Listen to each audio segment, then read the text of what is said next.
Եւ ներողություն կարգ խախտելու համար Գեղամ Մանուկյան Պարոն Ծունյան, դեռ ելույթում կանդրադառնամ նախընտրական չի, պարտադրանք է, պարտադրանք չի, բայց իմ հիշողությունը շատ լավն է։ Հունվար ամիս կարծեմ,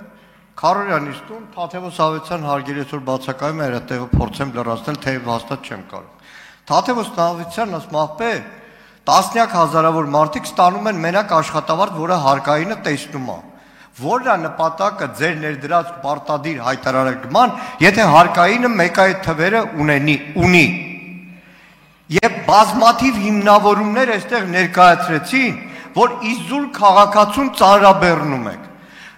Գունավոր այստեղ այնքան պարզաբանումներ մտցրեցին, որ չէ, սա պարտադիր է։ Ու մտցրեցիք այս օրենքը, այնտեղ ամեն անգամ ինչ որ զիջում բան։ Ուզում եմ հասկանամ, պարոն Թունյան, այսօր հոկտեմբերի 24-ն է։ Ինչը ստիպեց, ինչի հիման վրա դուք եւ կառավարությունը կամ քաղաքական մեծամասնությունը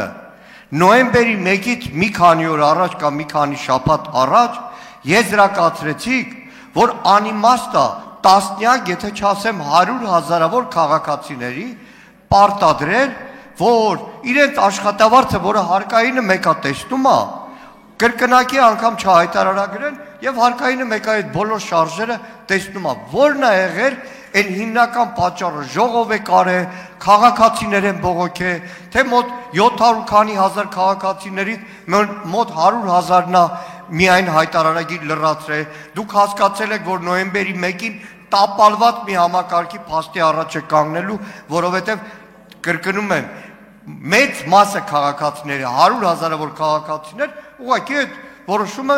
հաշվի չեն առել եւ չեն լրացրել։ Պարոն Մանուկյան,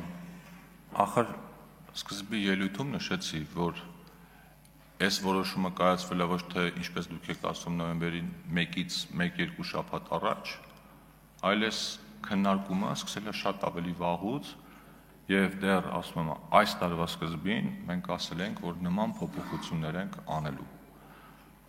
Այսինքն առնվազն 7-8 ամիս առաջ այս փոփոխությունների մասին ասել ենք, եթե մի քիչ էլ հետ գնաք ու օրինակ նայեք մեր ելույթները, իմ եւ մեր գործընկերների, օրինակ ասել ենք, որ հաջորդ տարի երբ թոշակառուները կսկսեն հայտարարագիր լրացնել, պարզ է, որ իրենց համար շատ ավելի բարդ է լինելու, քան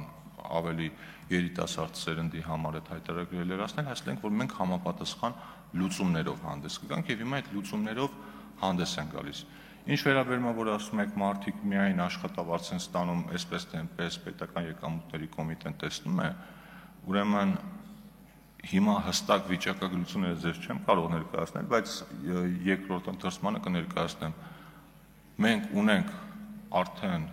հստակ թվեր, որ քաղաքացիները սեփական նախաձեռնությամբ եկամուտների հայտարարագրման համակարգի մեջ նշել են եկամուտներ, որոնք պետական եկամուտների կոմիտեի համար հասանելի չեն եղել եւ տեսանելի չեն եղել։ Այսինքն ի տարբերություն եւ ի հեճուկս ձեր տեսակետի կան շատ քաղաքացիներ, որոնք թաքցնելու բան չունեն, պետությունից թաքցնելու եկամուտներ չունեն, նման ցանկություն չունեն եւ եկամուտների հայտարարման համակարգը շատ հարմար հարթակ է, որտեղ քաղաքացին կարող է իր եկամուտների մասին տեղեկացնել եւ համապատասխան հարկերը վճարել։ Այսքանը։ Արձագանք։ Պարոն Թունյան, այսօր ամսի 24-ն է, լավ երկու քվեարկությունով այսօր ընդունեցիք։ Նախագահին եք ուղարկում վավերացման, 10 օրյա ժամկետ։ Բաղնա Խաչատրյան որոշել է, որ Ճապոնիա մի հատ պետք է գնա, մի հատ Ավստրալիա, մի հատ էլ Կանադա կգնա կանիները կտեսնի, հետ կգա, 10 օր ինքը պետք է մտածի, ճիշտ է այս օրենքը վավերացնել, թե չէ։ Ամսի 24-ն է, նոյեմբերի 1-ը անցել ենք, երբ որ վավերացվեց։ Նոյեմբերի 1-ով ձեր ընդունած օրենքով, ով չի ներկայացրել պարտադիր այդ հայտարարագիրը, տու գանվում ա։ Հիմա նոյեմբերի 1-ին այս փոփոխությունը եթե վավերացված չեղավ, դեռ չեմ ասում են մյուս քաղաքացիները 100,000 կամ տասնյակ հազար, չգիտեմ թիվը, որը էլի չեն ներկայացրել այդ բանը հայտարարագիրը։ Նոյեմբերի 1-ի դրությամբ մենակ աշխատավարձ ստացող քաղաքացիները տուգանվելու է, թե չէ, թե ձեր համար օրենքը կախված իրավիճակ, այսօր գործադրում եմ, վաղը չեմ գործադրում։ Պարոն Մանուկյան, կներեք, հիմա պատասխանեմ, թե չպատասխանեմ։ Պարոն Մանուկյան, նախագահը կհասցնի ստորագրել, կարծում եմ, մանավանդ, որ եթե մի քիչ, մի րոպե, պարոն Եղոյան, Պարոն Եղոյան, շատ իմաստուն խոսքեր եք արտահայտում, բայց պետք չի տեղից արտահայտ։ Պարոն Եղոյան, նստեք։ Պարոն Մանուկյան, դադարեցրեք, պարոն Թունյան, շարունակեք։ Ուրեմն նախագահը կարծում եմ կհասցնի ստորագրել, սա մեկ, որովհետև այս մասին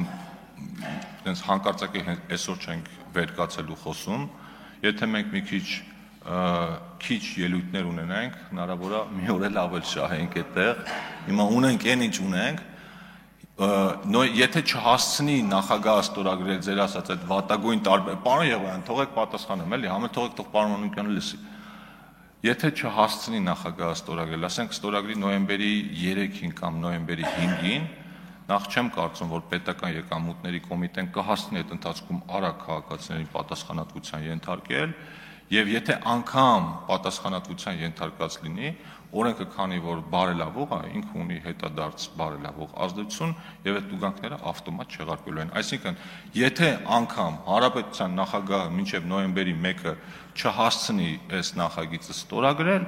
ամեն դեպքում մեր համակարգացիները հայտարարի չլրացնելու համար նոյեմբերի 1-ից հետո պատասխանատվության չեն ենթարկվելու։ Բայց ես ինչքան գիտեմ, Հայաստանի Հանրապետության նախագահը կհասցնի ստորագրել, այսինքն մենք հիմա խոսում ենք ենթադրյալ մի ռիսկի մասին, որի ազդեցությունը իրական շատ փոքր է։ Արման Ղազարյան։ Պարոն Թունյան, նախորդ